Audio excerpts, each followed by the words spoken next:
स्वागत है साथियों विकास शर्मा क्लासेस में। तो आज हम बात करेंगे आरबीआई को लेके। हमारे जो पिछले लेक्चर्स बने थे वो बने थे मुद्रास्फीति को लेके।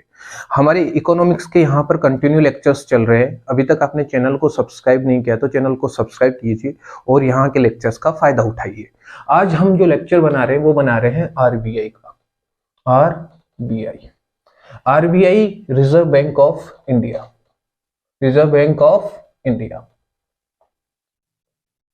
अब देखिए, आज का जो ये टॉपिक है बहुत ही काम का टॉपिक है और इससे संबंधित क्वेश्चन एग्जाम में पूछे ही जाएंगे। चाहे आपका संगणक का एग्जाम हो, चाहे जूनियर अकाउंटेंट का एग्जाम हो, उनमें ये क्वेश्चन आता ही है आरबीआई का। अगर आप इकोनॉमिक्स जहां भी पढ़ते हो वहां पे आरबीआई तो पढ़ाया ही जाता है और इससे संबंधित जो जो क्वेश्चन बनने वाले हैं इंपॉर्टेंट वो हम यहाँ पर नोटेड करते जाएंगे।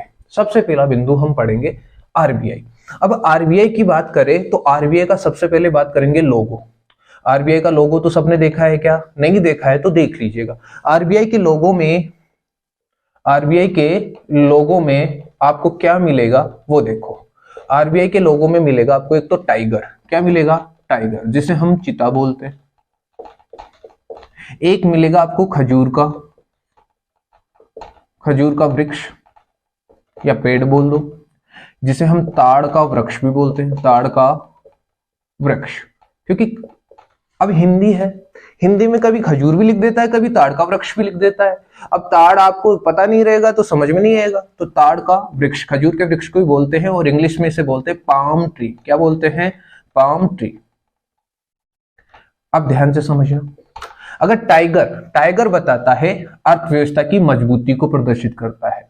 अर्थव्यवस्था की मजबूती को बताता है, यानी ये स्ट्रेंथ ऑफ इकोनॉमी की बात करता है। टाइगर अगर है तो उसका मतलब होता है अर्थव्यवस्था की मजबूती।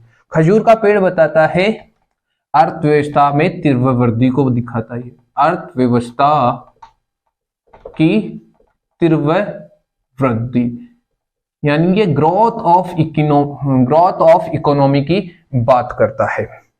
दोनों बात याद हो जाएगी। टाइगर किसके बारे में बताता है? अर्थव्यवस्था की मजबूती के बारे में। खजूर का वृक्ष दिखाता है अर्थव्यवस्था में तीव्र वृद्धि, यानी यहाँ ग्रोथ की बात कर रहा है। ये तो किसकी बात कर रहा है? ग्रोथ की। ये बात कर रहा है स्ट्रेंथ की। किसकी बात कर रहा है? ये स्ट्रेंथ की। दोनों बात क्लियर? अब ध्यान से समझना, आरबीआई की जो स्थापना हुई है इसके लिए लंबा प्रोसेस चला था। सबसे पहले जो आयोग आया था इसके लिए वो आया था 1913 में। 1913 में आया था चैम्बरलिन आयोग। कौन सा आया था? चैम्बरलिन आयोग। अब देखिए, अब ये चैम्बरलिन आयोग ने क्या बोला था? ये बोला था कि देश के लिए एक केंद्रीय बैंक की आवश्यकता को इसने रेखांकित किया था। देश में क्या रेखांकित किया? केंद्रीय बैंक की आवश्यकता को रेखांकित किया। इस बोर्ड ने, इस आयोग ने केंद्रीय बैंक की आवश्यकता को क्या किया? रेखांकित किया। भाई देश में क्या चाहिए? भाई एक केंद्रीय बैंक चाहिए। इसकी आवश्यकता को इसने रेखांकित कर दिया कि हमारे देश में किसकी जरूरत है? एक केंद्रीय बैंक की जरूरत है। ये तो चैम्बरलिन आयोग की बात हुई। क्लियर है क्या? केंद्रीय बैंक की आवश्यकता को क्या किया? इसने रेखांकित किया है। दूसरी बात, 1926 में यहां पे आता है हिल्टन यंग कमीशन। कौन सा आता है?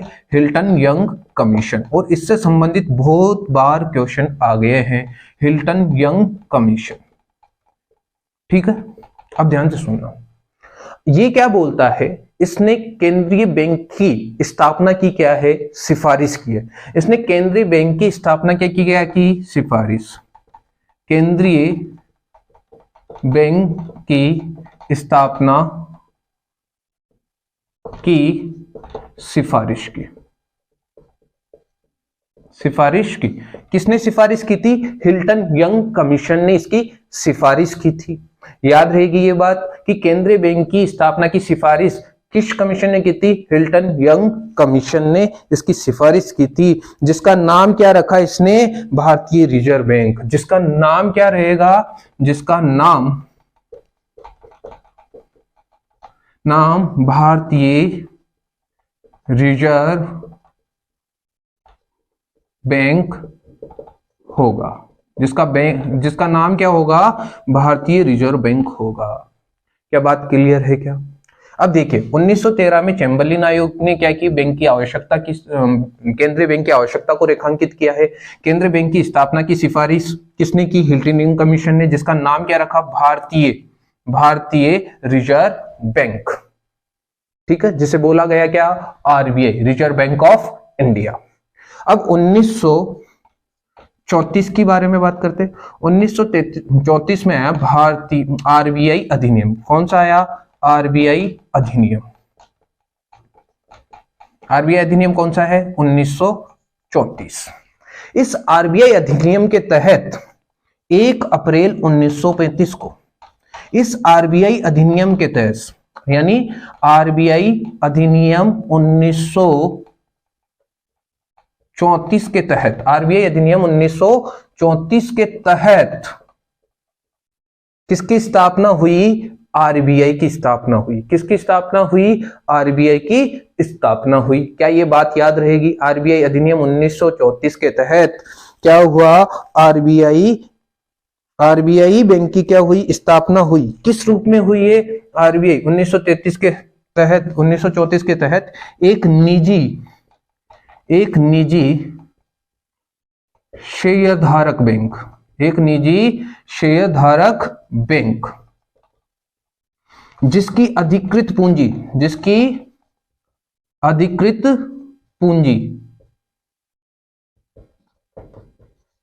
कितनी रखी गई, 100 करोड़। 100 करोड़, ध्यान से सुनना, एक निजी शेयरधारक बैंक के रूप में जिसकी अधिकृत पूंजी 100 करोड़ रखी गई। कितनी रखी गई, 100 करोड़। क्या ये बात रहेगी याद आपको, जिसकी अधिकृत पूंजी 100 करोड़ नहीं, 5 करोड़ बेटा, 5 करोड़, सॉरी, कितनी रखी गई, 5 करोड़ रखी गई। कितनी रखी गई है, 5 करोड़। और इसकी स्थापना हुई है ना, वो कोलकाता में की गई। इसकी स्थापना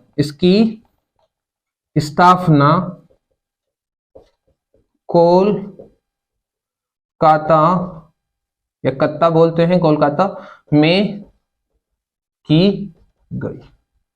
क्या ये बात याद रहेगी? 1 अप्रैल 1935 में आरबीआई अधिनियम 1934 के तहत एक निजी शेयरधारक बैंक के रूप में, जिसकी अधिकृत पूंजी 5 करोड़ 100 रुपए वाले अंशों में विभक्त है, इसकी स्थापना कोलकाता में की गई। इसकी स्थापना कहां पर की गई, कोलकाता में की गई।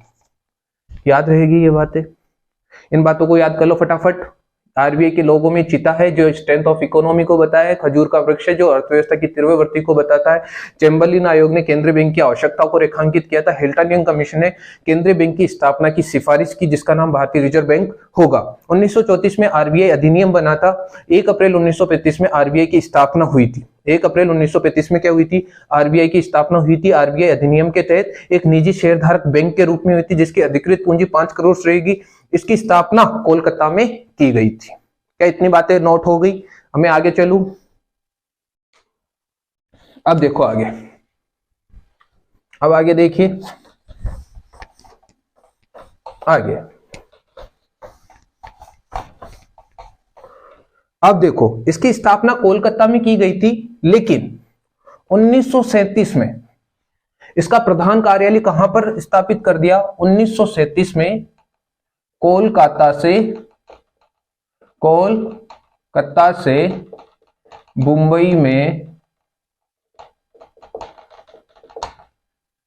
में प्रधान कार्यालय को स्थानांतरित किया। प्रधान कार्यालय को स्थानांतरित किया। याद रहेगी ये बात। 1937 में कोलकाता से मुंबई में इसके प्रधान कार्यालय को क्या कर दिया गया? स्थानांतरित कर दिया गया। क्या ये बात याद रहेगी? अब देखिए आगे, अब देखिए 1938 में आरबीआई ने नोट जारी करना शुरू किया। नोट जारी करना शुरू किया।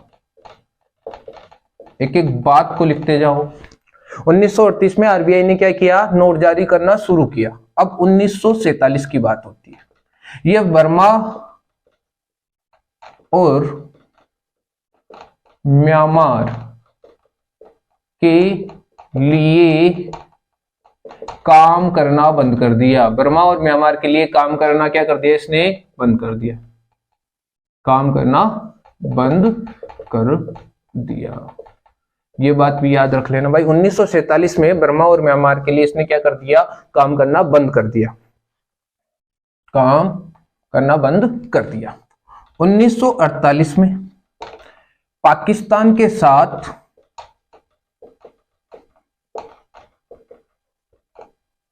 काम करना बंद कर दिया।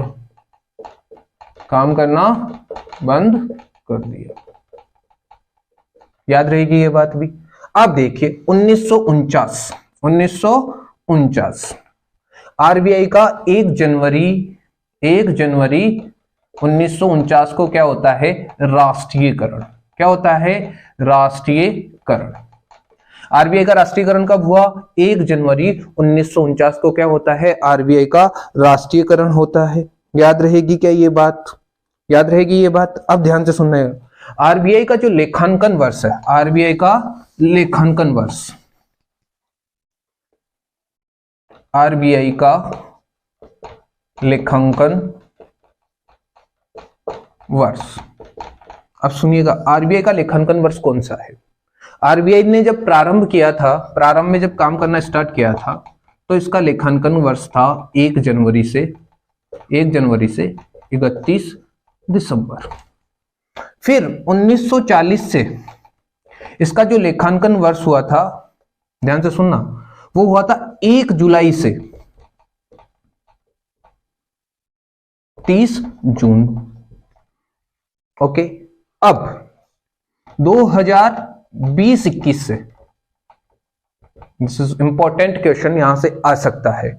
आरबीआई का लेखांकन वर्ष हो गया है 1 अप्रैल से 31 मार्च, और ये लेखांकन वर्ष रखा गया है विमल जालान समिति की सिफारिश पर। विमल जालान समिति की सिफारिश पर।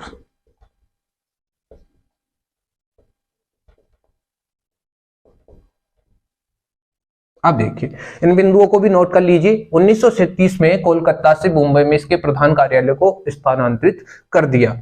1938 में आरबीआई ने नोट जारी करना शुरू किया था।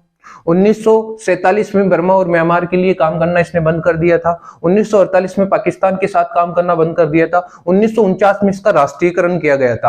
आरबीआई के लेखांकन वर्ष की बात करूं तो प्रारंभ में 1 जनवरी से 31 दिसंबर था। 1940 से 1 जुलाई से 30 जून हो गया। फिर 2020-21 से 1 अप्रैल 31 मार्च। 1 अप्रैल से क्या हो गया? 31 मार्च। ये किस समिति की सिफारिश पे हुआ? विमल जालान समिति की सिफारिश पर। क्या इतनी बातें याद हो गई? क्या इतनी बातें याद हो गई? ये इसके फैक्ट्स लिखवा रहा हूं, मुख्य मुख्य फैक्ट्स है, इनसे क्वेश्चन बनता है। अब आगे देखिए,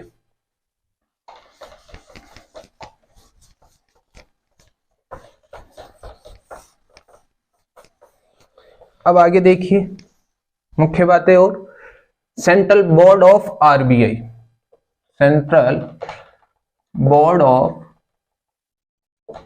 आरबीआई, आरबीआई का केंद्रीय बोर्ड, आरबीआई का केंद्रीय बोर्ड। आरबीआई का केंद्रीय बोर्ड क्या होता है? अपना अब ये नेक्स्ट टॉपिक आ गया है। आरबीआई के तथ्य आपको याद हो जाने चाहिए। अब आरबीआई के केंद्रीय बोर्ड क्या काम करता है, ये भी आपको याद रहना चाहिए। आरबीआई के मामलों का संचालन, आरबीआई के जितने भी मामले होते हैं, इनका संचालन कौन करता है? ये केंद्रीय बोर्ड करता है। आरबीआई के मामलों का संचालन करता है। आरबीआई के मामलों का क्या करता है? ये संचालन करता है। ये केंद्रीय बोर्ड क्या करता है? आरबीआई के मामलों का संचालन करता है। याद रहेगी ये बात। अब ध्यान से सुना, इस केंद्रीय बोर्ड में जो भी नियुक्ति की जाती है सदस्यों की, बोर्ड की नियुक्ति किसके द्वारा की जाती है? इसके बोर्ड की नियुक्ति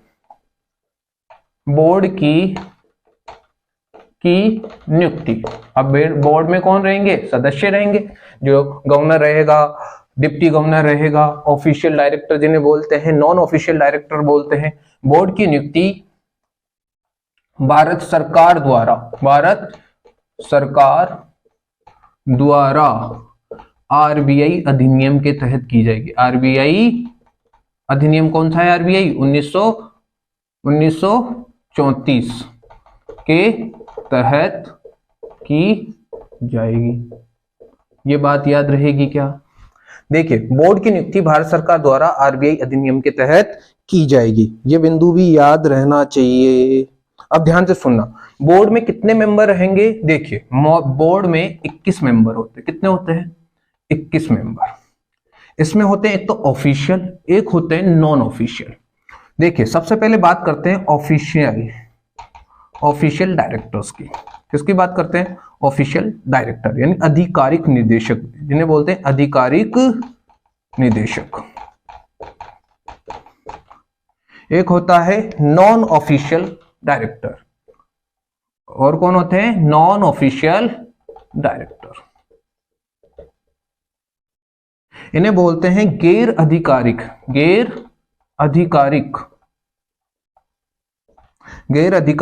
निदेशक। एक एक बिंदु नोट कीजिए, क्योंकि इनसे क्वेश्चन बन के आता ही आता है।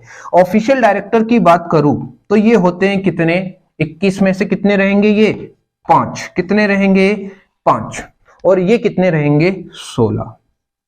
बात समझ में आएगी क्या भाई? ऑफिशियल डायरेक्टर कितने रहेंगे? ऑफिशियल मेंबर कितने रहेंगे? 5। नॉन ऑफिशियल कितने रहेंगे? 16 रहेंगे। अब ऑफिशियल में देखिए, ऑफिशियल में रहेगा कौन कौन?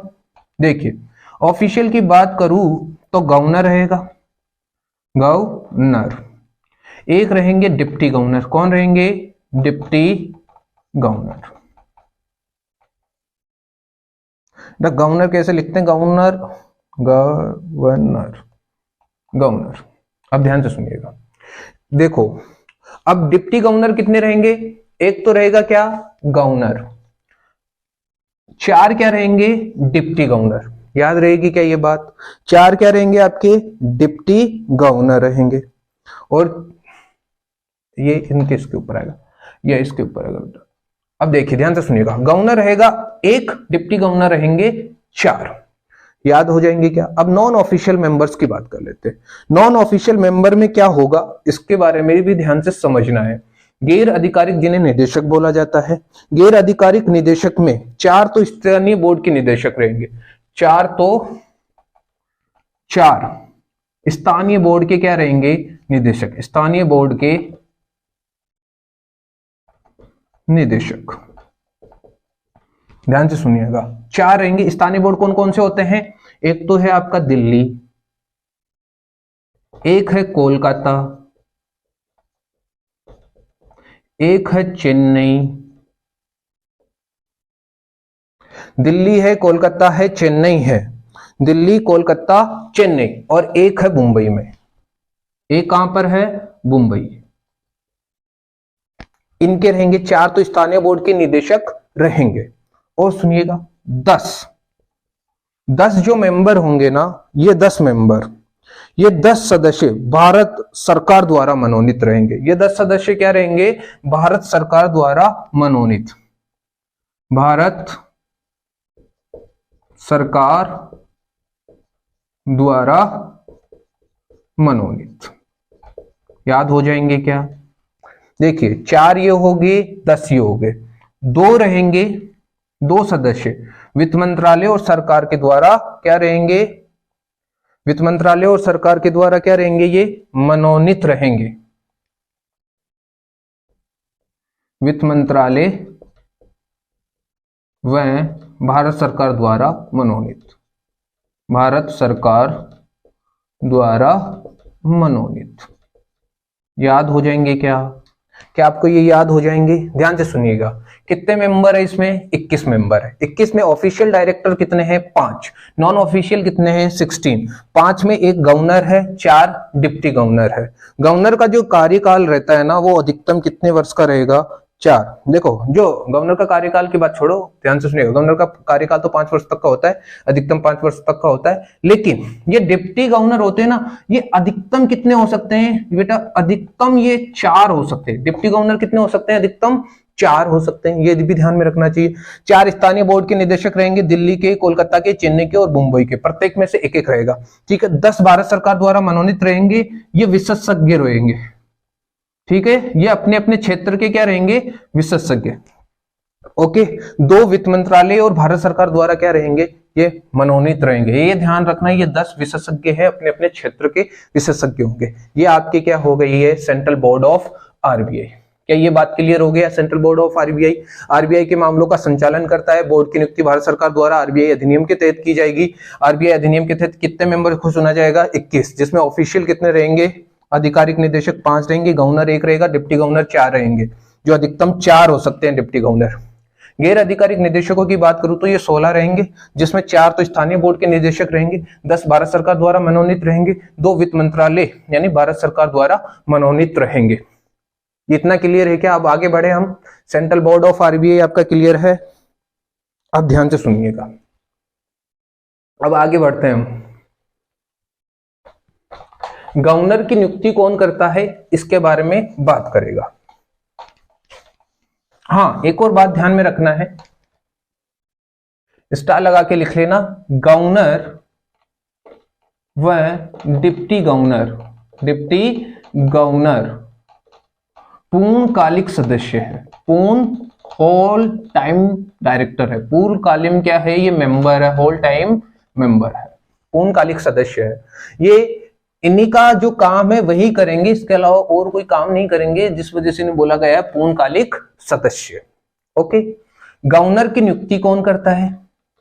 गवर्नर की नियुक्ति, गवर्नर की नियुक्ति कौन करेगा, ये भी ध्यान में रखना है। गवर्नर की नियुक्ति, गवर्नर की नियुक्ति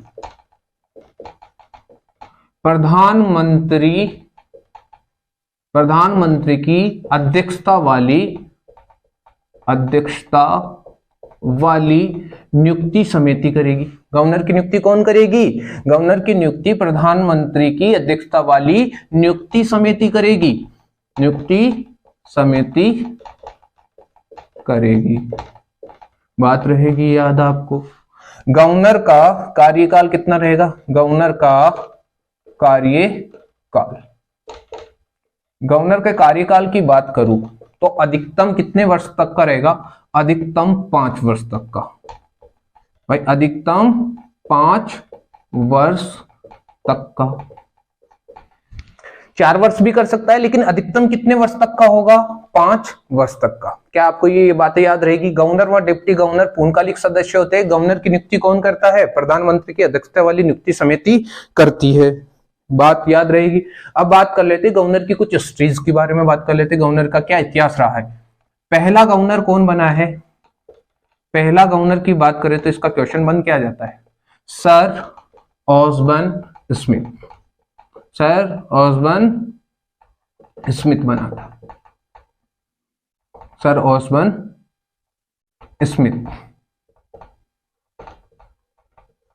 सर ऑसबर्न स्मिथ बना था। याद रहेगी। पहला गवर्नर कौन है? सर ऑसबर्न स्मिथ, याद रहेगा। दूसरा गवर्नर, दूसरे गवर्नर की बात करूं, दूसरा जो गवर्नर बना है वो बना है sir Benegal, sir Braid Taylor, sir Braid Taylor. कौन बना है दूसरा? Sir Braid Taylor. कौन बना है? सर सन लिख दिया मैंने इसको, sir James Braid Taylor, sir James Braid Taylor. ये नोट पर हस्ताक्षर करने वाले पहले गवर्नर थे। नोट पर हस्ताक्षर करने वाले पहले गवर्नर, करने वाले पहले गवर्नर। भाई नोट पर हस्ताक्षर करने वाले पहले गवर्नर कौन है? Sir James Braid Taylor, sir James Braid Taylor. याद रहेगी ये बात, सर जेम्स ब्रेड टेलर। अब देखिए तीसरा गवर्नर, अब आते हैं भारतीय गवर्नर की बात। तीसरा गवर्नर, तीसरा गवर्नर कौन है? CD Deshmukh, CD Deshmukh. प्रथम भारतीय गवर्नर, प्रथम भारतीय गवर्नर। याद रहेगी क्या बात? प्रथम भारतीय गवर्नर का क्या नाम है? सीडी देशमुख। ये बात आपको याद रहनी चाहिए। जो चौथा गवर्नर बना है वो बना है सर बेनेगल रामा राव। चौथा जो गवर्नर बना है वो बना है sir Benegal Rama Rao. Sir Benegal Rama Rao. Sir इसको क्यों याद रखना है? क्योंकि 1754 दिन के लिए ये क्या बना है? 2754 दिन के लिए ये क्या बना है? गवर्नर। सबसे लंबी अवधि की, सबसे लंबी अवधि वाला गवर्नर है। सबसे लंबी अवधि वाला ये गवर्नर है। बात याद रहेगी। सर बेनेगल रामा राव 2754 दिन के लिए ये गवर्नर बना था और ये सबसे लंबी अवधि वाला गवर्नर रहा है। अब बात करेंगे 16वां गवर्नर को भी याद रखना है। 16वां गवर्नर का नाम है अमिताभ घोष। अमिताभ घोष। अमिताभ घोष को क्यों याद रखना है? ये 20 दिन के लिए गवर्नर बना था। कितने दिन के लिए? 20 दिन के लिए। सबसे छोटी अवधि के लिए, सबसे छोटी अवधि वाला गवर्नर है। सबसे छोटी अवधि वाला गवर्नर कौन है? अमिताभ घोष। अभी जो 25वां गवर्नर है इसका नाम तो सभी को पता होगा, शक्तिकांत दास। शक्तिकांत दास। इनको जब गवर्नर बनाया गया था वो तारीख थी 18 दिसंबर 2018। इनको कब गवर्नर बनाया गया था? शक्तिकांत दास को 18 दिसंबर 2018 को। बात याद रहेगी क्या? इतनी बातें याद रहेगी क्या? क्या गवर्नर समझ में आ गया? गवर्नर व डिप्टी गवर्नर पूर्णकालिक सदस्य होते हैं। गवर्नर की नियुक्ति प्रधानमंत्री की अध्यक्षता वाली नियुक्ति समिति करती है। गवर्नर का कार्यकाल अधिकतम 5 वर्ष का रहता है। पहला जो गवर्नर था आपको याद रहेगा, ये पहला गवर्नर याद रहेगा क्या? ये 18 दिसंबर नहीं है, सॉरी, इसको 12 दिसंबर कर लो। 12 दिसंबर 2018 को इनको नियुक्त किया गया था। ये 25वें गवर्नर है शक्तिकांत दास। क्या इतनी बातें याद रहेगी? अब मैं डिप्टी गवर्नर की बात कर लूं। डिप्टी गवर्नर हमारे 4 है ना, उनके बारे में भी बात कर लेते हैं। अब देखिए डिप्टी गवर्नर। डिप्टी गवर्नर, अब ये डिप्टी गवर्नर कितने होते हैं? 4 होते हैं। कितने होते हैं? डिप्टी गवर्नर 4 होते हैं। अब इनके नाम याद रखना है। पहला जो है स्वामीनाथन। कौन सा है पहला? स्वामीनाथन। फिर एमडी पात्रा है। स्वामीनाथन हो गया, एमडी पात्रा हो गया, स्वामीनाथन। ये अभी बने हैं इनकी जगह स्वामीनाथन। दूसरा हो जाएगा एमडी पात्रा। कौन हो जाएगा? MD Patra. Swaminathan, MD Patra. Swaminathan M K Jain की जगह आए। स्वामीनाथन किसकी जगह आए हैं? एम के जैन की जगह आए हैं। एम राजेश्वर राय आया है। एम राजेश्वर राय। तीसरा कौन है? एम राजेश्वर राय। राजेश्वर राय। क्या ये गवर्नर याद रहेंगे? Swaminathan, MD Patra, MD Patra. स्वामीनाथन किसकी जगह आए हैं? एम के जैन की जगह। ठीक है। और लास्ट है वो है टी रविशंकर। कौन है? टी रविशंकर। टी रविशंकर। ये चारों गवर्नरों के डिप्टी गवर्नर्स है जिनके नाम आपको याद में रखना है, जिनके नाम आपको याद रखना है। इतनी बातें क्लियर है? अब आगे बढ़े हम। अब देखिए आगे बात करते हैं। सब समझ में आ रहा है ना आपको? डिप्टी गवर्नर कितने हैं? 4 है। स्वामीनाथन है, एमडी पात्रा है, एम राजेश्वर राय है, टी रविशंकर है। अब बात करेंगे आरबीआई के स्थानीय बोर्ड की। आरबीआई के स्थानीय बोर्ड। आरबीआई के स्थानीय बोर्ड। आरबीआई के स्थानीय बोर्ड कितने हैं? 4 है। आरबीआई के स्थानीय बोर्ड कितने हैं? 4 है। देश के 4 क्षेत्रों में ये स्थानीय बोर्ड है। देश के 4 क्षेत्रों में है। देश के 4 क्षेत्रों में। कहां कहां? आप ध्यान से सुनिएगा। एक तो हो जाएगा आपका दिल्ली, दहली जिसे बोलते हैं, दिल्ली हो जाएगा। दूसरा हो जाएगा कोलकाता, कोलकाता। तीसरा हो जाएगा आपका मुंबई, मुंबई। और चौथा हो जाएगा क्या? चेन्नई। चौथा कौन सा हो जाएगा? चेन्नई। इन स्थानीय बोर्ड में प्रत्येक बोर्ड में 5 सदस्य होते हैं। इन स्थानीय बोर्ड कितने हैं? 4 है। इन देश के 4 क्षेत्रों में, दिल्ली है, कोलकाता है, मुंबई है, चेन्नई, ये चारों महानगर है। क्या है? ये चारों के चारों महानगर है। और इन प्रत्येक स्थानीय बोर्ड में 5-5 सदस्य होते हैं। कितने सदस्य होते हैं? प्रत्येक स्थानीय बोर्ड में 5 सदस्य होते हैं। प्रत्येक स्थानीय बोर्ड में 5 सदस्य होते हैं। प्रत्येक स्थानीय बोर्ड में कितने सदस्य होते हैं? 5 स्थानीय सदस्य होते हैं, जिनकी नियुक्ति केंद्र सरकार द्वारा की जाती है। जिनकी नियुक्ति केंद्र सरकार द्वारा कितने साल के लिए होती है? 4 साल के लिए की जाती है। कितने साल के लिए की जाती है? 4 साल के लिए की जाती है, या 4 साल के लिए होती है। क्या बात याद रहेगी? आरबीआई के स्थानीय कार्यालय, मैंने ये लिखना भूल गया, कार्यालय। आरबीआई के स्थानीय कार्यालय कितने हैं? 4 है। देश के 4 क्षेत्रों में, कहां कहां पर? दिल्ली है, कोलकाता है, मुंबई है, चेन्नई है। ठीक है। प्रत्येक स्थानीय बोर्ड में कितने सदस्य रहेंगे? 5-5 सदस्य रहेंगे। प्रत्येक स्थानीय बोर्ड में कितने सदस्य रहेंगे? 5-5, जिनकी नियुक्ति किनके द्वारा की जाएगी? केंद्र सरकार के द्वारा की जाएगी। कितने वर्ष के लिए? 4 साल के लिए ये नियुक्ति होगी। कितने वर्ष के लिए होगी? 4 साल के लिए ये नियुक्ति होगी। अब आपको इतने तो पॉइंट्स याद रहने ही चाहिए। ये मैंने जितने भी पॉइंट्स बताए हैं, ये की पॉइंट्स है, इनसे क्वेश्चन उठ के आता है एग्जाम में।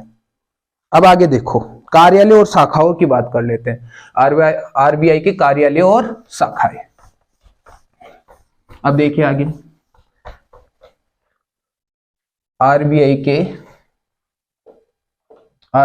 के कार्यालय एवं शाखाएं, ये आज का लास्ट टॉपिक रहेगा आपका। आरबीआई के कार्यालय एवं शाखाएं। सर आरबीआई कहां कहां पर है, इसकी शाखाएं कहां कहां पर है, ये बातें आपको देखना है तो इसका मैप है। इसका मैप आप चाहो तो मैं भेज दूंगा। तो आपको बस इतना ही ध्यान रखना है कि इसके कार्यालय कितने और शाखाएं कितनी हैं। आरबीआई के कार्यालय कितने हैं? उप कार्यालय तो कितने हैं? 4 जगह पर है। उप कार्यालय कितने हैं? उप कार्यालय कितने हैं? 4। कितने हैं? 4। कौन कौन से? वही दिल्ली, एक तो हो जाएगा आपका दिल्ली, दूसरा हो जाएगा कोलकाता, तीसरा हो जाएगा आपका चेन्नई, और चौथा हो जाएगा आपका मुंबई। 4 तो ये क्या हो गया? आपके स्थानीय कार्यालय, जिन्हें हम उप कार्यालयों के नाम से भी जानते हैं। और क्षेत्रीय कार्यालय कितने हैं टोटल? क्षेत्रीय कार्यालय, जिन्हें हम शाखाओं के नाम से जानते हैं, वो कितने हैं? 27 क्षेत्रीय कार्यालय।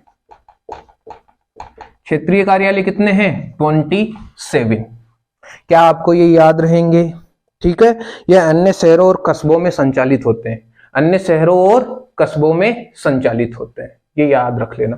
अन्य शहरों और कस्बों में संचालित, अन्य शहरों व कस्बों में संचालित। क्या इतनी बातें याद रहेगी आपको?